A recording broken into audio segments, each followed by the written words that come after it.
7h50 à Paris, votre invité Frédéric Rivière. Vous recevez ce matin Gilles Rémy, président de la société CIFAL et conseiller du commerce extérieur de la France. Bonjour Gilles Rémy. Bonjour. Et vous êtes un fin connaisseur de la Russie. Vous avez accompagné au cours de ces dernières années de nombreux présidents de la République sur place. Vous travaillez avec ce pays depuis bien longtemps. Le marathon des négociations se poursuit depuis maintenant 14 heures à Minsk. On parle d'un accord imminent. Est-ce que, tout d'abord, la durée des discussions est de bon augure? Et ça vous semblerait indiquer que c'est difficile, certes, mais qu'il y a une volonté d'aboutir.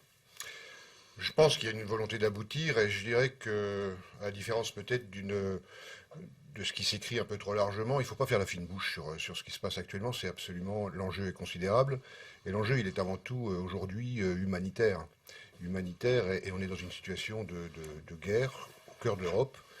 Et je dirais que si cette nuit de négociation permet déjà d'arriver à un cessez-le-feu qui tient la route pendant quelques temps, le temps qu'on arrive justement à trouver une solution politique, ce sera déjà un très grand progrès. Il y a déjà eu des cessez-le-feu qui n'ont pas été respectés. Est-ce que Vladimir Poutine a vraiment autorité sur tous les groupes pro-russes qui ont pris le contrôle d'une partie du territoire ukrainien ?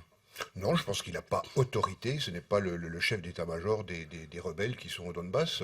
On est dans une situation où on a, dans un pays qui a connu un choc, une espèce de révolution ou coup d'État politique, on a une partie du pays qui s'est trouvée complètement écartée. Il faut savoir que dans cette région, les salaires, les retraites ne sont plus payés depuis plusieurs mois.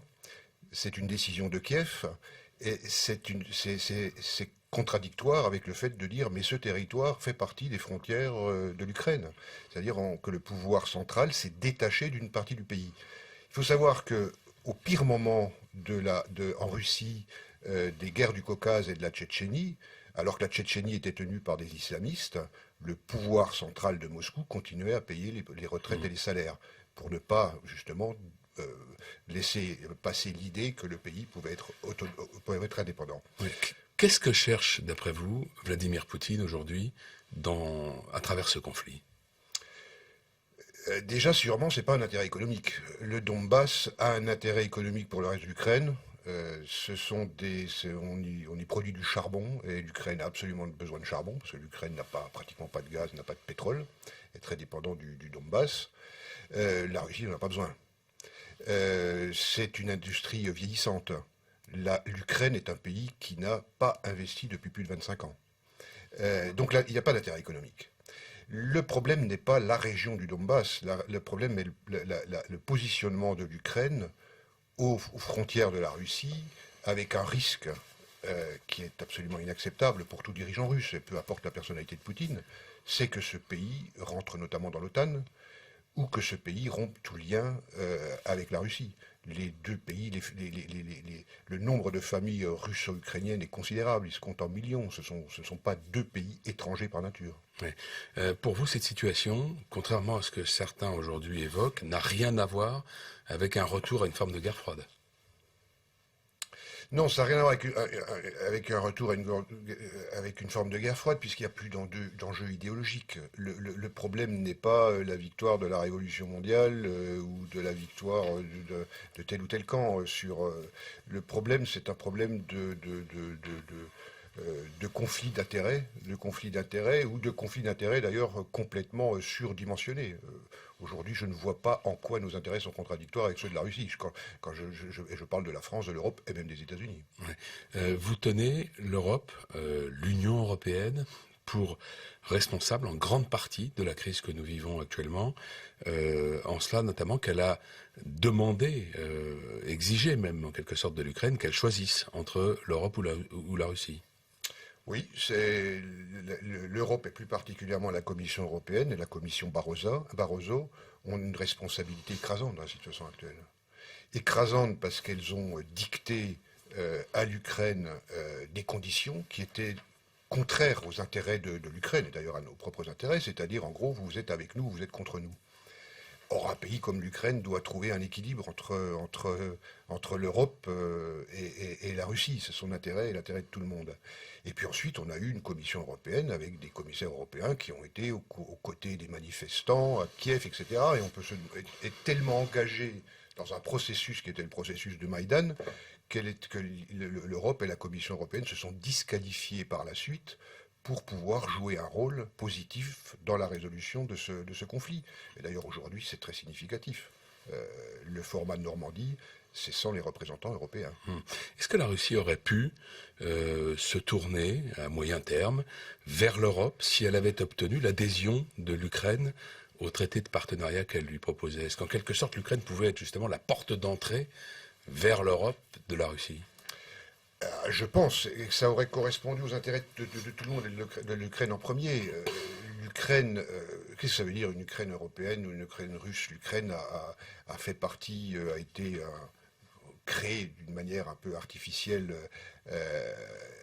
dans un processus d'indépendance, d'éclatement de l'Union soviétique, etc. Il reste que le pays n'est pas forcément homogène entre l'Ukraine de l'Ouest et le Donbass, qui est la population russe.